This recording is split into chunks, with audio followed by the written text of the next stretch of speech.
नवरात्र नववर्ष की हार्दिक शुभकामनाओं के साथ।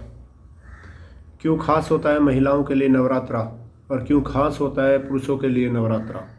ये ध्यान रखना है कि महिलाओं को जो नमक के लिए वर्जित किया गया है कि अब नमक का सेवन नहीं कर सकती हैं नवरात्रा के समय में, उसके पीछे बहुत गहरा विज्ञान है।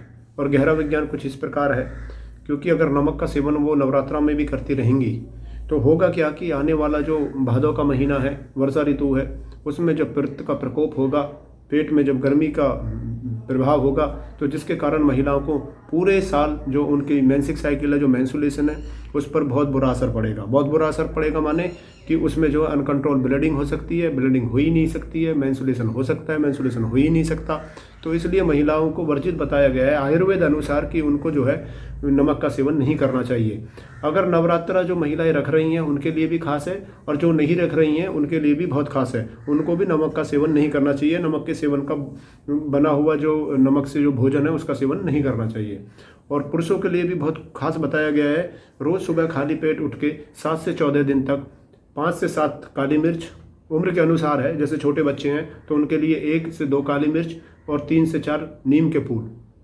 अभी नीम के पेड़ पे जो है फूल लगे हुए हैं, आयुर्वेद में नीम का बहुत बड़ा वर्णन है, तो फूल लगे हुए हैं, तो उनको ऐसे वो सुबह खाली पेट चबा के खा सकते हैं। छोटे बच्चे को 1 काली मिर्च 2-3 नीम के फूल जो है वो पीस के सिलबट्टे पे और उनको जो है वो चम्मच के साथ दे सकते हैं। और बड़े जो व्यक्ति हैं मेरे जैसे, जिनकी उम्र 28 से 30 वर्ष है, ऐसे व्यक्ति जो है 5 से 7 काली मिर्च और 14 से 15 जो है नीम के फूल लेके और रोज़ सुबह खाली पेट चबाएं और आधे घंटे तक कुछ नहीं खाएं। अच्छा, ऐसे करने से क्या होगा? ऐसा करने से होगा, आयुर्वेद कहते हैं कि इस मौसम में शरीर में जो है वो पित्त का संचय होगा। आने वाला जो समय है, माने आने वाला जो भादों का महीना है, भादों की जो गर्मी है, या जो वर्षा ऋतु में जो आने वाली बीमारियां, अब आप सभी जानते हैं कि वर्षा ऋतु में या भादों में क्या है कि पित्त के प्रकोप के कारण शरीर में जब उष्णता बढ़ जाती है, क्योंकि पित्त जो है वो ब्लड का आधार है, और उष्णता बढ़ जाएगी ब्लड के अंदर, तो फिर होगा क्या कि जो है आपको बुखार हो जाएगा, आपको बदन दर्द हो जाएगा, आपको मलेरिया होने के चांस है, आपको टाइफाइड होने के चांस है, आपको डेंगू होने के चांस है।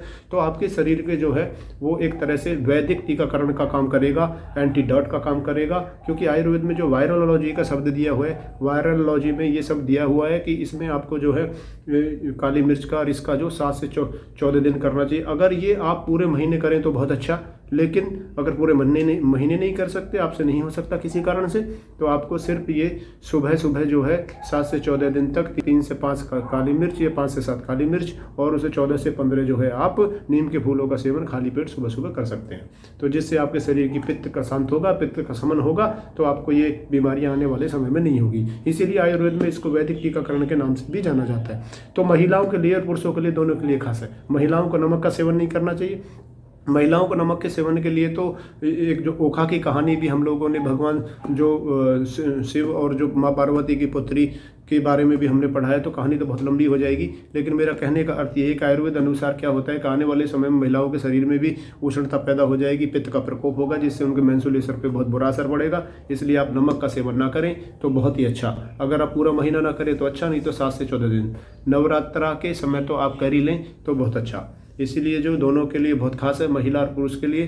तो आयुर्वेद की जो बातें हैं वो आयुर्वेद के जो ग्रंथ और शास्त्र में लिखी हुई हैं, अलग अलग ग्रंथों में लिखी हुई हैं, तो वो हमारे लिए बहुत उपयुक्त है। हमको उनको ध्यान में रखते हुए ऐसे जैसे आयुर्वेद की जो चीज़ें बताई गई हैं उनको हमें अपने जीवन में फॉलो करना चाहिए।